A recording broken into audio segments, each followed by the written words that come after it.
This is the last part of 3, recounting our ghostly meeting in 1810 after the Revolutionary War in the United States.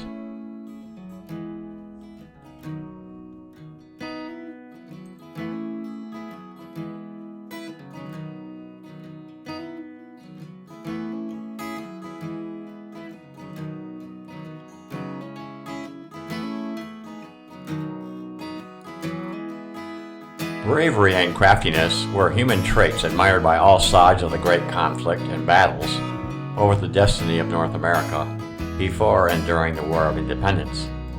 William Crawford, his ashes cold but his spirit revived, stood by in the gloom, well respected by both colonists and the Indian phantoms present.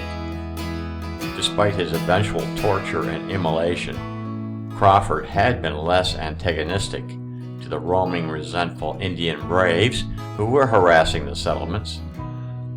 He was narrowly chosen to lead a cleanup operation in the Sandusky River area over Williamson, who had orchestrated the horrendous Gnadenhutten massacre of Moravian villagers. Apparently, though, many military leaders had considered Crawford to be soft toward the natives. Williamson was on the Sandusky expedition led by Crawford, and unlike Crawford, who was burned at the stake, survived. There were more tales, recollections, and confessions made at the strange assembly of specters gathered with me, too many to recount in one summary.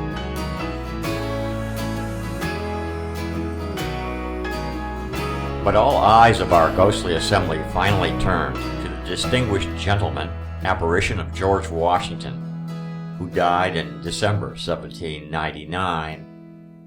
Washington and his Secretary of War, Henry Knox, had agreed that the honorable and least expensive ways to get Indian land was to purchase it in treaties. He confided to our meeting that his actions were driven by a hope that offering Indian tribes a fair price would ease the expansion of the colonies with minimal bloodshed, and at the same time treat Indian peoples with, quote, the great principles of justice and humanity.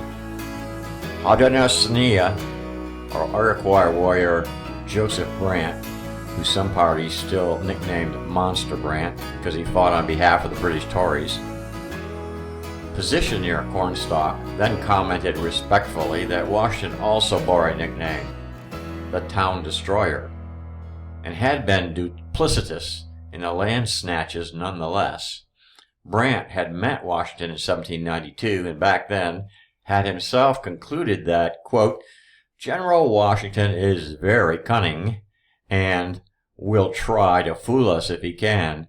He speaks very smooth, will tell you fairy tales and stories, and at the same time want to ruin us. Cherokee Chief Bloody Fellow bluntly called Washington a liar. Hearing such rebukes, Washington insisted to us that he had no option but to turn to a military response to an aggressive pushback by the frustrated tribes. Washington explained. It became clear to him that it would take much more time to fully persuade the natives to abandon their hunting culture and to take up farming and herding. He had reluctantly come to recognize also that it was the settlers pouring into the western frontier that controlled the national agenda regarding the fate of the land. By 1796, he had concluded that restraining the advance of settlers had become nearly impossible.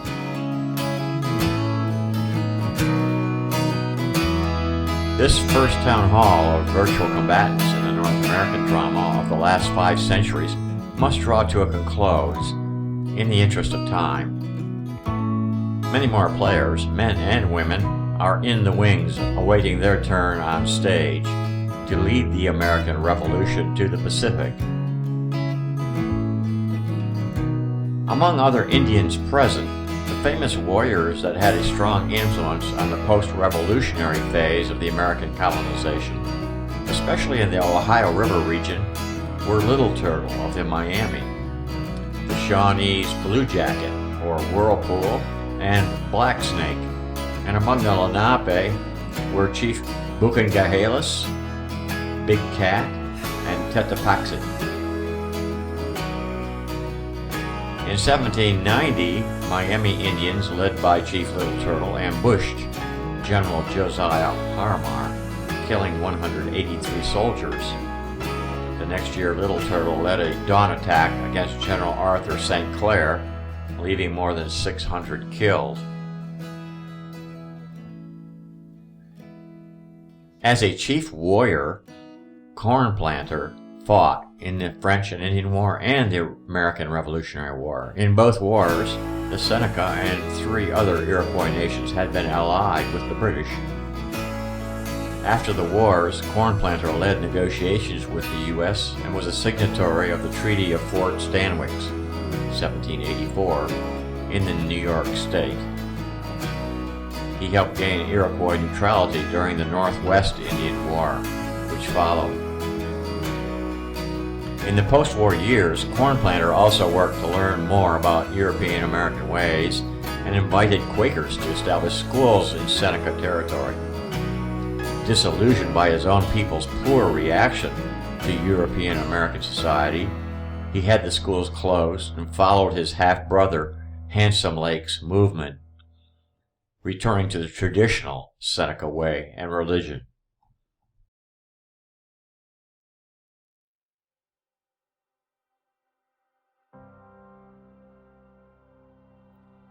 Women were footnotes to the history of pre-revolutionary American colonization, although their roles, preserving not only their families but also their cultural traditions, were significantly larger than represented. Perhaps so little is mentioned of them during this period was due to the nature of life on the fringes and in the jungle of the frontier. It was war against nature, beast, and man. Women and children died by violence, as did the men. Abductions of women and children, and slavery too, were part of the reality for natives and settlers alike. The men mostly, with a few exceptions, ventured more often into the forests and plied the rivers and streams, looking for food and often finding trouble. Mostly men wrote books, although exceptions, like the white woman turned native Mary Jemison, have left a legacy of exceptional literature and reportage of the era.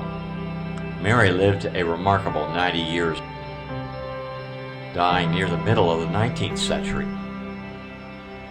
3 prominent Native American women during the last half of the 18th century included Molly Brant and Susanna Prevost, of course, mentioned earlier, Kukuchi, a Mohawk seer or medicine woman who lived among the Shawnee in Ohio, and woman chieftain called Queen Aliquipa, who in the 1740s led a band of Mingo Seneca living along the 3 rivers, the Ohio, the Allegheny, and the Monongahela, near what is now Pittsburgh. Among other female contributors to the European patriotic causes, Deborah Sampson, an American soldier, Prudence Cummings Wright, Minutewoman, Sybil Luddington, labeled the female Paul Revere, Lydia Darrell, undercover combatant, Patience Wright, sculptor, spy, Nanyehe, or Nancy Ward, a beloved woman of the Cherokee, Esther Daybert Reed, lauded as a homefront heroine. A book rather, is needed to capture the drama of the lives of each of these women and others mentioned in our first chapter of the earliest frontier